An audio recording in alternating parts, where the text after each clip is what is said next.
So Fitz is up. He says, good day, Semantic Mastery team. Thanks for this forum to ask questions and get real answers. When optimizing a GSite, I framed Twitter, the area stays blank with no message saying it won't connect. Is that still okay?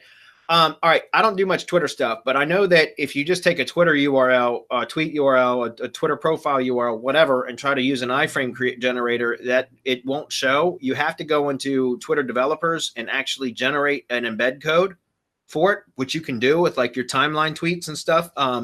So for example, you can take a Twitter profile and go to the developers.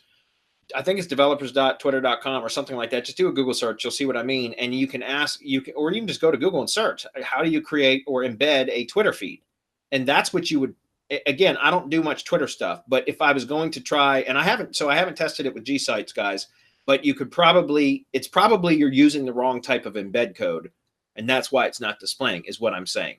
If you go generate the correct proper embed code from the Twitter developers site or whatever it is, again, I don't do much Twitter stuff. Just like you can, I recently I built, believe it or not, I built some PBNs recently because I was testing. I don't use PBNs often, guys. I very rarely use them, but I did build a few that I was testing in somebody's product actually.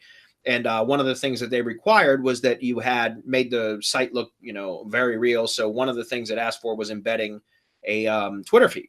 So I had some persona profiles from some older syndication networks that I had built that had Twitter profiles with, updates. And so I just that's how I had to learn to go build this little embed code. And it's a Twitter feed embed that you have to go to the developers console and sign into that account. And then you create it that way. And it gives you a specific embed code for that Twitter feed. So it's probably that you're using the wrong one. Now, I could be wrong, guys, because like I said, I don't do much of that stuff with Twitter at all. But I'm pretty sure if you're trying to use just an iframe generator with a Twitter profile or something like that, it's going to be blank. It's going to not work. Now, the next